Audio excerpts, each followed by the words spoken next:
compared to every other nation, and our rise is spectacular, and we're rebounding much more quickly from the pandemic. The U.S. economy added 1.4 million jobs last month. We've added a record-setting 10.6 million jobs since May, 10.6 million jobs since May. That's a record that is not even close. Second place is a long ways away. In July, the Congressional Budget Office was projecting unemployment over 10.5% through the end of 2020. So they thought 2020, and maybe it would be a lot longer than that. Some projections where you'd go through the entire year, and that includes a lot of months in the following year, 2021. And instead, the unemployment rate plunged, really to the surprise of many, all the way down to 8.4% in August. And that's the second largest single-month decline on record, and we have the first. We have both of them. So we have the two number one declines, decline meaning positive, not negative. We're currently witnessing the fastest labor market recovery from an economic crisis in history, world history. By contrast, Biden presided over the worst, the weakest, and the slowest economic recovery since the Great Depression. It was a long, slow slog, and it was a very small on growth and very small on every other factor that you need. It was the weakest recovery. Under my leadership, next year will be the greatest economic year in the history of our country, I project. And some people are starting to agree. We have a V shape. It's probably a super V. And you see what's going on with the stock market, where it's, in certain cases, already setting records. The NASDAQ has set 17 records already. And this is as we're hopefully rounding the final turn in the pandemic. First, we'll end the pandemic under Operation Warp Speed. We've pioneered groundbreaking therapies, reducing the fatality rate 85% since April. You don't hear that from the press very often. They don't like to talk about that. So the fatality rate, 85%. Think of that, since April. The United States has experienced among the lowest case fatality rates of any major country in the world. And we are an absolute leader in every way. Under my leadership, we'll produce a vaccine in record time. Biden and his very liberal running mate, the most liberal person in Congress, by the way, is not a competent person, in my opinion, would destroy this country and would destroy this economy, should immediately apologize for the reckless anti-vaccine rhetoric that they are talking right now, talking about endangering lives, and it undermines science. And what's happening is all of a sudden you'll have this incredible vaccine, and because of that fake rhetoric, it's a political rhetoric, that's all it is, just for politics, because now they see we've done an incredible job, and in speed like nobody's ever seen before. This could have taken 2 or 3 years, and instead it's going to be done in a very short period of time. Could even have it during the month of October. So contrary to all of the lies, the vaccine, that they're politicalized. They'll say anything, and it's so dangerous for our country what they say. But the vaccine will be very safe and very effective, and it'll be delivered very soon. You could have a very big surprise coming up. I'm sure you'll be very happy, but the people will be happy. The people of the world will be happy. Next, we'll return to unprecedented prosperity through our pro-American policies. We'll pass new tax cuts to boost take-home pay. We're going to be cutting taxes very substantially. We get it back through growth. We had tremendous growth until we got hit with the China virus. We'll continue our historic regulatory reduction campaign. We've, as you know, in 3.5 years, we've cut more regulations than any other administration, no matter how long, no matter what period of time you're talking about. We'll enact fair trade deals, and we're working on 7 major fair trade deals right now. And when I say fair, fair to our country, because our country was ripped off by every nation.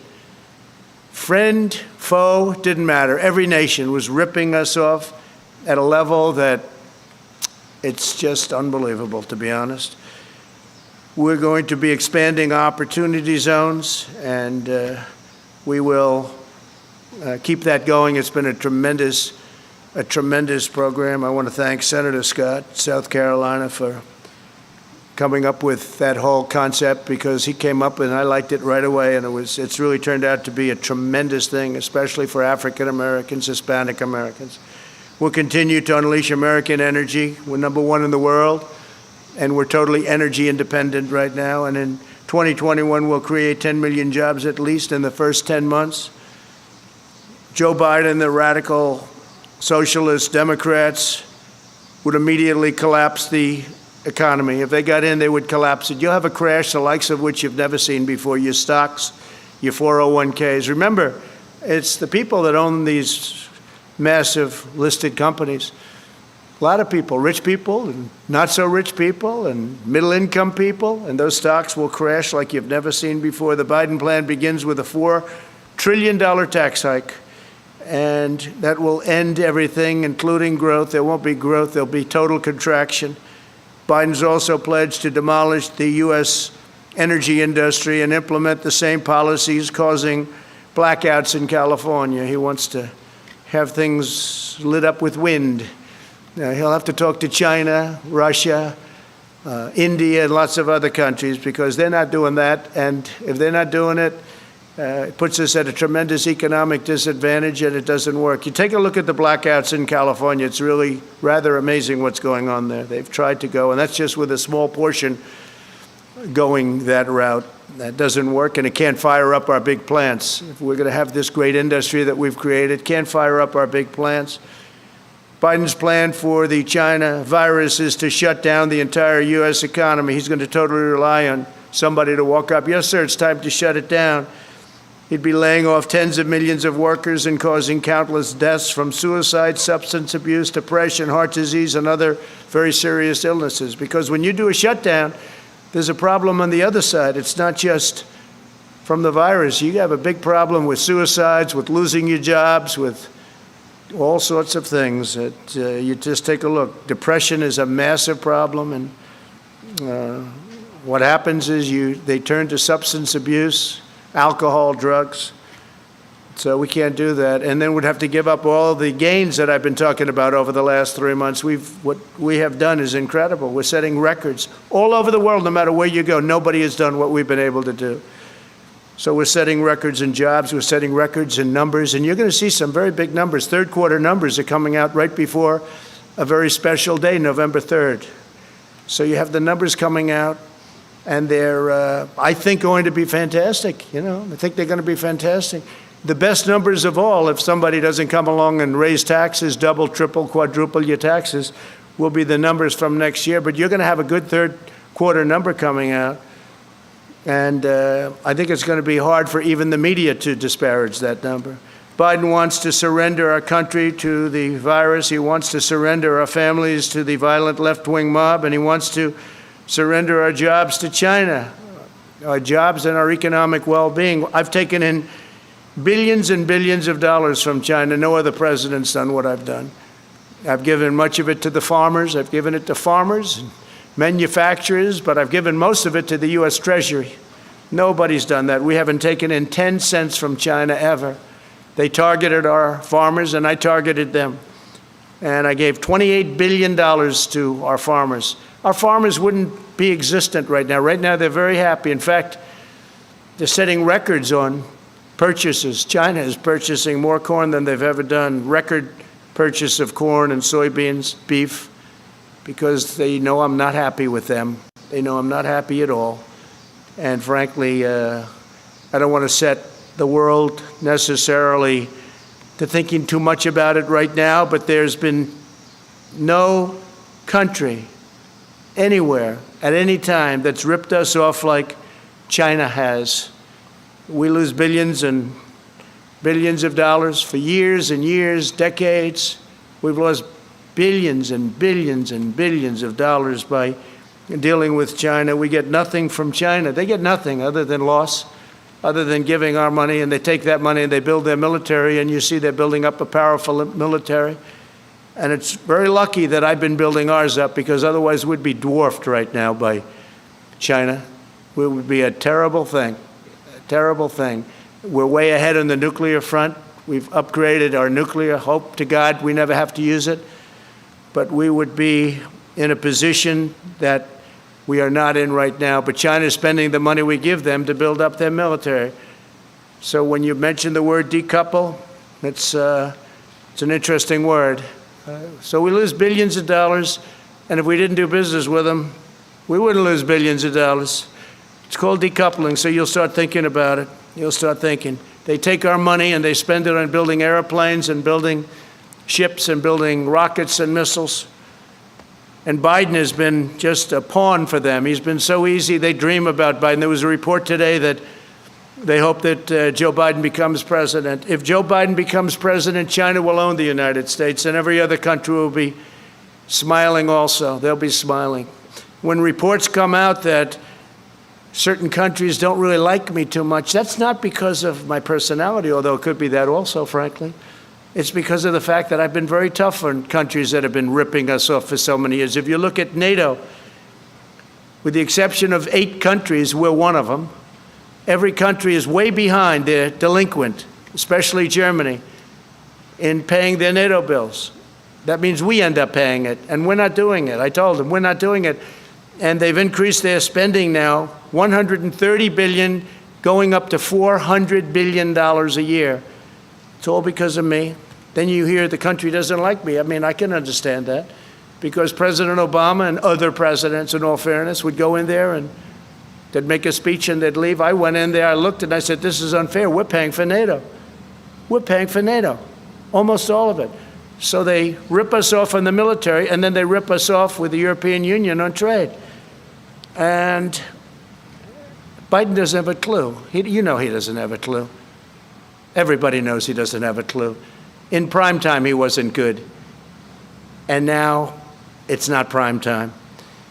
He spent 47 years sending American jobs to China, to Mexico, and to other countries while collecting millions of dollars in campaign and super PAC contributions from global corporations that got rich by making American workers poor. His son, where's Hunter? Where's Hunter? I call him Where's Hunter. Walked away with $1.5 billion to manage, even though he never did that before. He walked away with a fortune from Ukraine, from China, and from other countries. Between his son and his brother, you ought to read the statements, and the press doesn't pick that up. If I ever did that, it would be hell, even worse than it's been, okay? Even worse than it's been. What he's done is so incredible. I won't give them the $1 billion, he says. I won't give them unless they get rid of that prosecutor. And then voila, they got rid of the prosecutor. And the press doesn't even want to talk about it. You talk about quid pro quo. With me, there was none. With him, he's right on tape, and you don't want to cover it. You should be ashamed of yourselves. The press should be ashamed of themselves. But Biden shipped away our jobs, threw open our borders, and sent our youth to fight in these crazy, endless wars. And it's one of the reasons the military, I'm not saying the military is in love with me, the soldiers are. The top people in the Pentagon probably aren't, because they want to do nothing but fight wars so that all of those wonderful companies that make the bombs and make the planes and make everything else stay happy. But we're getting out of the endless wars. You know how we're doing. We defeated 100% of the ISIS caliphate, 100%. When I came in, it was a mess. It was all over. They have it in a certain color, all ISIS. A year later, I said, where is it? It's all gone, sir. Because of you, it's all gone. Because of my philosophy, but it's all gone. And I said, that's good. Let's bring our soldiers back home. Some people don't like to come home. Some people like to continue to spend money. One cold-hearted globalist betrayal after another, and that's what it was. Biden supported NAFTA. He supported China's entry into the World Trade Organization. 2 disasters, the most disastrous trade deals in history, both of them. I can't tell you which was worse. They were both terrible. And as you know, I ended it, and I ended NAFTA. And we're looking at the World Trade Organization. They've become much better, I will say that. World Health I got out of, because we're spending $500 million. China was spending $38 million, and China controlled it. But world trade, we're looking at it. They've been very nice to us lately, I will say that, amazingly. We never used to win anything at the world trade. We'd lose every case. Now, all of a sudden, we're winning a lot of cases. We just won $7 billion as a case. And they're talking to us much differently than they used to. Because if they don't shape up, we're going to ship out, that's all. We're not treated fairly. China is treated as a developing nation. Developing nation. We're treated as a nation that's fully developed. We're not fully developed as far as I'm concerned. When you look around at Portland and you see what these Democrats are doing to our cities, take a look at what's happening in New York and Chicago, where you have Democrat-run cities and mayors that are running and governors that are running states so badly and mayors running cities so badly. It's very sad to look at it. It's Democrat-run. Every one of them that I see. I guess we could probably find one or two that aren't, but so far I haven't been able to. If you look at Biden, he supported TPP, Trans-Pacific Partnership, which would have been a disaster, would have destroyed our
Hi, you guys. This is Senator Ted Harvey, Chairman of the Committee to Defend the President and proud Colorado delegate to the Republican National Convention. We are so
John McCain because he wanted the endless wars, and I didn't. I thought that the way the vets were taken care of, our great vets, was not good, not appropriate.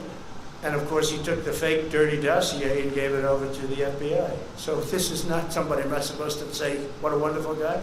So, you know what? I lived with him. He lived with me, but we had different philosophies. I think my philosophy is right. I think it's turned out to be right. But I wasn't a fan, but I respect people, and I respect a lot of people. That doesn't mean I necessarily have to agree with them, and I didn't agree with him on a lot of things. The story is a hoax, written by a guy who's got a tremendously bad history. The magazine itself, which I don't read, but I hear it's just totally anti-Trump. He's a big Obama person, he's a big Clinton person. And he made up the story. It's a totally made-up story. In fact, I was very happy to see Zach Fuentes came out and said, now I think that's number 15. And these are people that were there. That's the 15th person, General Kellogg. Everybody that was there knew what happened. And so I was happy to see that Zach came out and said it's not true. It just came out. And it's a disgrace. Who would say a thing like that? Only an animal would say a thing like that. There's nobody that has more respect for not only our military, but for people that gave their lives in the military. There's nobody, and I think John Kelly knows that. I think he would know that. I think he knows that from me. But Zach Fuentes says, worked for John.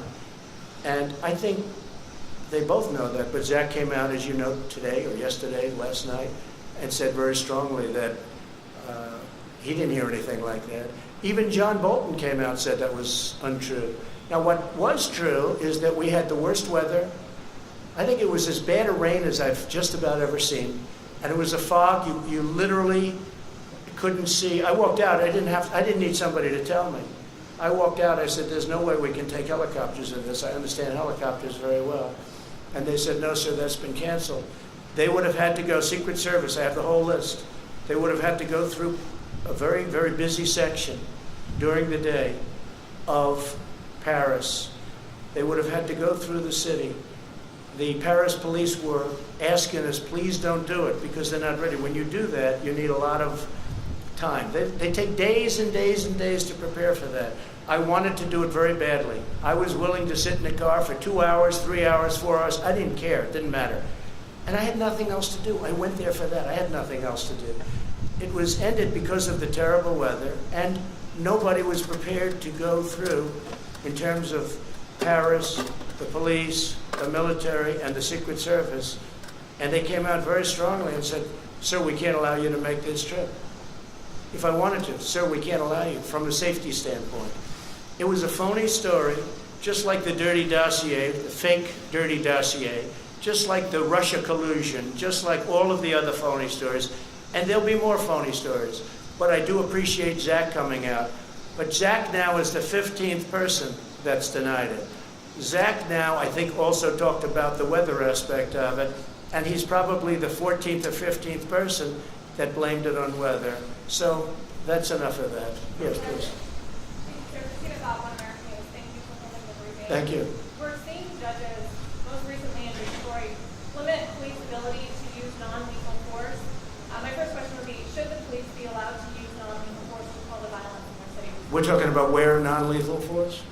Right, so in the riot, most recently. The riots? Yeah. Well, I think what's happened is the toughness. These are Democrat-run cities all, and there's no retribution. They stand there, they throw things at the people that are supposed to be protecting something, and nothing happens. They throw rocks, they throw cans of soup, they throw lots of hard objects, and rarely does anything happen.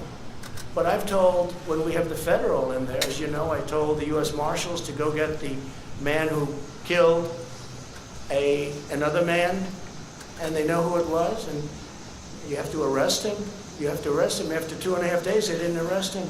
The U.S. Marshals went in, and it ended up being a gunfight, and the man was killed. But this is a man that had a bad record, and there's a man that killed a man in the street. I mean, I witnessed it. Most people witnessed it. And the U.S. Marshals went in. They weren't playing games. They can't play games. if somebody is breaking the law, there's got to be a form of retribution. I watch so often when I watch some of the areas that we're talking about. Now we have Rochester. That's again, Democrat governor, Democrat mayor, all Democrats, every one of them. And it always will be. I was with the governor of Texas. He looked at me and said, I can't imagine how they allow this to happen. And, you know, it's different. It's different. I could talk about other governors saying the same thing. Yeah, please, go ahead. I can follow up on that. We're also hearing reports of groups like Antifa and Black Lives Matter traveling around the country, leaving their home cities to go riot and protest in other cities where they're Yeah. living families. Do we expect to see prosecutions or charges Yeah. in the Department of Justice for those traveling to that purpose? So we have now over 1,000 people, federal, in jail. We're prosecuting many people. A big thing was when I signed the law putting people in jail if you knock down monuments. That was 3 months ago. There hasn't been a federal monument knocked down in 3 months or even thought about. I don't think they've even thought about it. So that's had a very big impact, very big impact. But yeah, we're going around, and the nice part is you people see those people up there, they take nice pictures of everybody, so we don't even have to bother. We can use the news photos. We had a photo right over there of Andrew Jackson, the monument. He was getting ready, and this guy was a big, brave guy, and he was up like this, and he was showing off to all his friends, and he got arrested. So did a lot of other people get arrested, and I would say we have the ultimate proof. Now, in that case, we got there before they ripped down the statue of Andrew Jackson, which is so beautiful, which is right over there. But they never got it. But right after that, I signed an order saying you go to prison for 10 years. And as soon as I signed that order, that was the end of the statues coming down. But they have other ideas. They've got plenty of ideas. They're not at want for ideas. Please, go ahead. Mr. Spun, David Spun from Fox News. Mr. President, thank you for taking my question.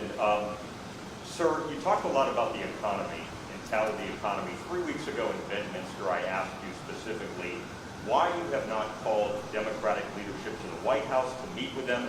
If they don't want to meet, it's on them. A lot of people are criticizing you. I cover you on the weekends and stuff. I don't think they are.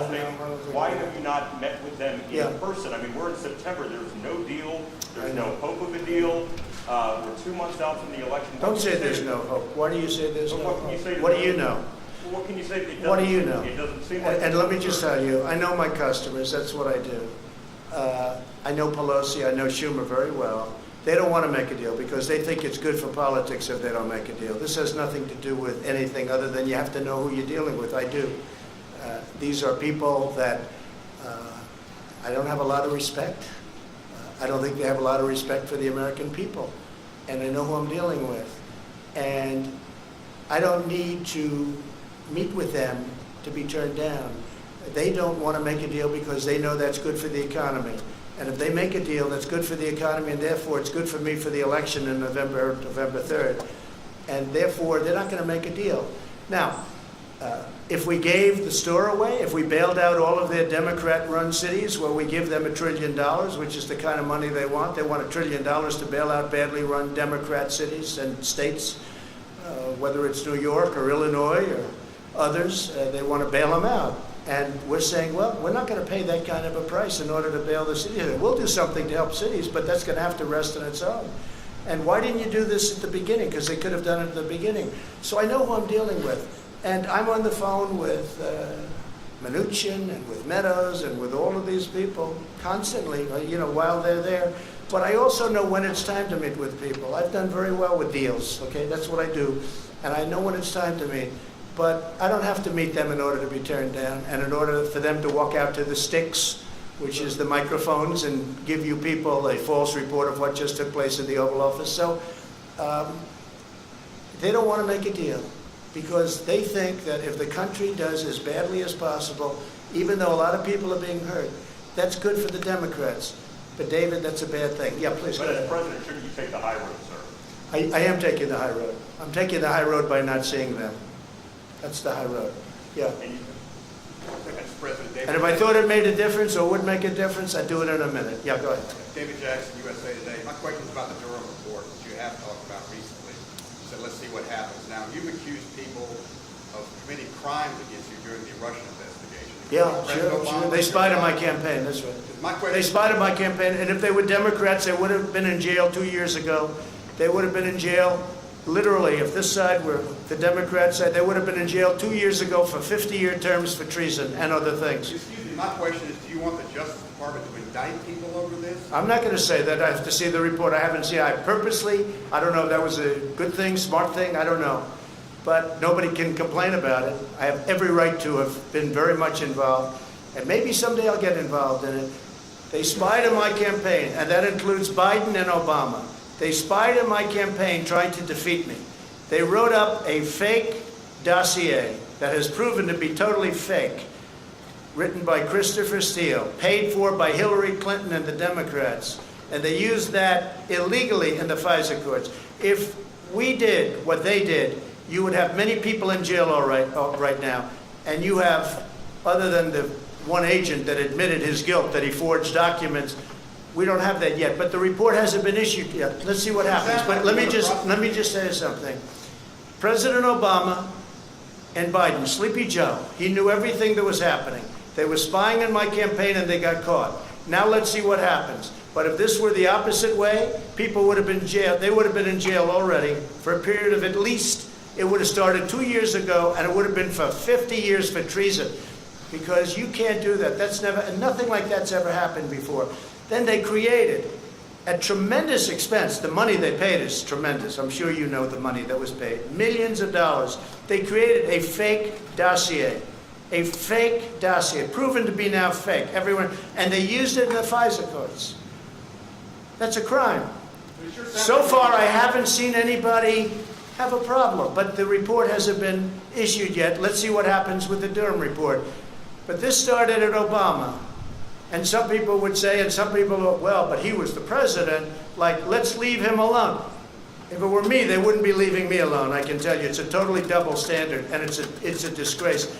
And if I were a Republican senator, and if I were a Republican congressman, and we have some great ones, but we have a lot of them that don't fight the way that the other side fights. We have much better policy. We have much better things going for us, like borders and walls and immigration and no sanctuary cities, and they have a lot of bad stuff going. But they're dirty fighters. And the dirtiest fight of all is the issuance of 80 million ballots. Unrequested. They're not requested. They're just sending 80 million ballots all over the country. 80 million ballots, non-requested. I call them unsolicited ballots. That's going to be the dirtiest fight of all. People are going to get ballots. They're going to say, what am I doing? And then they're going to harvest. They're going to do all the things. And if you look at the last period of 6 months, take a look at the races where they've sent ballots out. Take a look at Carolyn Maloney, whose race should be redone because she won that race totally unfairly to her opponent. Her opponent did very well against her. That race should be rerun. But they declared her the winner because they heard I found out about it. But take a look at what's happened in New Jersey and in Virginia and different places. It's a disgrace. That'll be a beauty. Yeah, please. Thank you, Mr. President. If proven true, are you okay with Postmaster General DeJoy and the fact that he asked former employees at his private company to make donations to the GOP and then reimburse them? Are you okay with that? I don't know too much about it. I read something this morning, but I don't. Other than that, I have to see it. He's a very respected man. He was approved very much by both parties, I guess. It was sort of an approval that took place by both parties. I don't know exactly what the story is. I'll certainly know within a short period of time. I just read it for the first time. I read it this morning, just like you did. Do you support an investigation, sir? Sure. And I think let the investigations go, but he's a very respected man. Again, it was a bipartisan commission. Postmaster General is appointed by a bipartisan commission, and we'll see how that goes. But no, I think he's a very honest guy, but we'll see. Yeah. Thank you, Mr. President. Mr. President, Go ahead, follow up, please, if you don't mind. If it's proven to be a campaign finance scheme, do you think he should lose his job? Yeah, if something can be proven that he did something wrong, always. You know? Thank you. Always. They've been looking at me for 4 years. They found nothing. 4 years. Think of it. For 4 years, from the day I came down the escalator, I've been under investigation by sleaze, and they found nothing. They found nothing. A friend of mine said, you have to be the most innocent, honorable man ever to hold the office of president. Think of it. They spent just Mueller alone. He spent I guess the real number turned out to be $48 million, but whatever it was, many, many millions of dollars. They had 18 angry Democrats looking. They had FBI agents all over the place. They had and they have no collusion. Friends of mine have said, sophisticated friends have said, you've got to be the most innocent guy ever to hold this office. And there's a lot of truth to that. Yeah, please. Thank you, Mr. President. After Navalny poisoning, Chancellor Angela Merkel of Germany is under pressure to cancel Nord Stream 2 pipeline from Russia to Germany. Would you support such a move? Do you Sure. think the project should be canceled? Sure. Well, I've been supportive of that. I was the first one that brought it up. You never heard of Nord Stream 2 until Trump came along. When I came along, I said, wait a minute. We're protecting Germany from Russia, right? NATO. We're protecting Germany from Russia. Germany's paying Russia billions and billions of dollars to get their energy, and the real number is probably 60 to 70% ultimately of their energy is going to come from Russia. And I said this for years, that nobody talks about it. One of the many things between sanctions and all of what we've done for Ukraine relative to what the past, that they used to send pillows and we sent tank busters. But I brought that up a long time ago. Russia's unhappy that I brought it up. But you never heard of Nord Stream 2. Nobody did until I got elected. And I said, why is Germany making a deal to give billions of dollars to Russia, and then we're protecting Germany from Russia? How does that work? And then on top of it, Germany is delinquent because they're only paying a little more than 1%, and they're supposed to be paying 2%, and even the 2% is low. But just remember, Trump, me, I got the countries of NATO spend $130 billion going to $400 billion a year. Think of it, $400 billion a year more for NATO. And the purpose of NATO primarily is Europe protection against Russia. Now they can use it for other, I guess, and they have a little bit in the Middle East, et cetera, et cetera. But I'm the one that did that. So, but nobody talks about that. Nobody talks about Nord Stream 2. The answer is absolutely if they feel that something happens. But I don't know that Germany's in a position right now, because Germany's in a very weakened position energy-wise. They're closing all their plants. They're closing their nuclear. They're closing their coal. They're closing a lot of plants. And they have put themselves in a very bad position, frankly. Very, very bad position. Yeah, please. Can I follow up on Jeff Mason's question?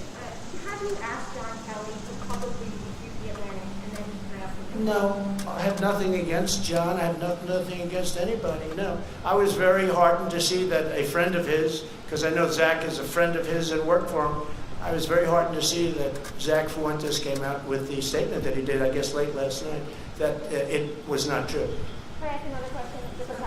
Mr. President, what exactly is un-American about federal government training programs that are aimed at improving inclusivity? Well, we're going to do a report. Yeah, I fired those people. They're all gone. And it was a disgrace, frankly. And we're going to give you a big report that's going to make you very happy. All right. Yeah, please. Thank you. Darlene Superville, AP. You said a moment ago, they'll say anything. You were talking about Joe Biden and Kamala Harris and their comments about the vaccine. Do you have a No, they say worse. They say negative. They say negative. They're going to make the vaccine into a negative so that when we have it, and I spoke to the head of Pfizer, I spoke to the head of Johnson & Johnson, I spoke to the head of the greatest medical companies in the world. We're doing great. We're going to have it soon. Wait a minute. So now what they're saying is, oh, wow, this is bad news. President Trump is getting this vaccine in record time.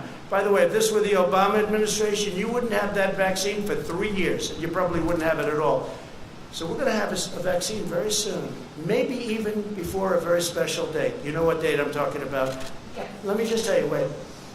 And what they're doing, because they think it is going fast, and if you talk to a lot of your sources, if you have sources, if you talk to your sources in the FDA, you'll see it's going very, very well. The numbers are looking unbelievably strong, unbelievably good. So now they're saying, wow, Trump's pulled this off. Okay, let's disparage the vaccine. That's so bad for this country. That's so bad for the world to even say that. And that's what they're saying it. But I watched Kamala's poll numbers drop from 15 to almost zero, and then drop out even before she ran in Iowa because people didn't like her, and I understand why. She will never be president, although I have to be careful because Obama used to say that about me, so I have to be a little bit careful. Right. But you have to look at her a little bit more closely because obviously Joe's not doing too well. So you're going to have to look at her a little bit too closely. But she's talking about disparaging a vaccine so that people don't think the achievement was a great achievement. I don't want the achievement for myself. I want something that's going to make people better, that people aren't going to get sick with. That includes therapeutics, where we're doing equally as well. Therapeutics. Go ahead. Your point is that what they're saying is that they're saying it for political purposes. Yes. You have asserted repeatedly that a vaccine will be on the market before the election. No, I didn't say they will. I said by the end of the year. The same thing that No, but you're not quoting me accurately. I said that vaccines will be on the market before the end of the year, but they may even be on the market. They may even be developed and fully developed, tested, everything else. You know, we have 30,000 people in just one vaccine right now under test in very, very highly infected areas. So we're going to be able to get a good result one way or the other very soon. So I didn't say what you said. What I said is by the end of the year, but I think it could even be sooner than that. It could be during the month of October, actually. Could be before November. But aren't you also saying that for political reasons? No, I'm saying that because we want to save a lot of lives. With me, it's the faster the better. With somebody else, maybe they would say it politically, but I'm saying it in terms of this is what we need. We have to have, if we get the vaccine early, that's a great thing, whether it's politics or not. Now, do benefits inure if you're able to get something years ahead of schedule? I guess maybe they do. But the most important thing to me is saving lives. It's the most important thing. Yeah, go ahead in the back. Hi. Just based on some of your recent tweets, sir, do you You sound so clear as opposed to everybody else where they refuse. your tweets about the 1619 Yeah. project? Why do you object to that being taught in schools, and do you object to slavery itself being taught in schools? Yeah, so no, I want everybody to know everything they can about our history. I'm not a believer in cancel culture, the good and the bad. If you don't study the bad, it could happen again. So I do want that subject studied very, very carefully and very accurately. But we grew up with a certain history, and now they're trying to change our history, revisionist history. That's why they want to take down our monuments. That's why they want to take down our statues. I saw something the other day which was absolutely horrendous. Washington Monument, they want to rename it. The D.C. committee, but the D.C. committee is all Democrats. Abraham Lincoln, Thomas Jefferson. I mean, we're talking about, this is the big stuff now. This is the big stuff. And they want to rename it. They want to redesignate it. They want to take some down. No, we don't do that. Never going to happen with me, I guarantee you that. Well, I want to thank you all, and I just want to wish you a very happy Labor Day, and we're having tremendous success, whether it's on the vaccines, whether it's on the pandemic, the plague that came in from China that China should have never let happen, because I will never feel the same about China. And I just want to, again, wish you a happy Labor Day. Thank you very much.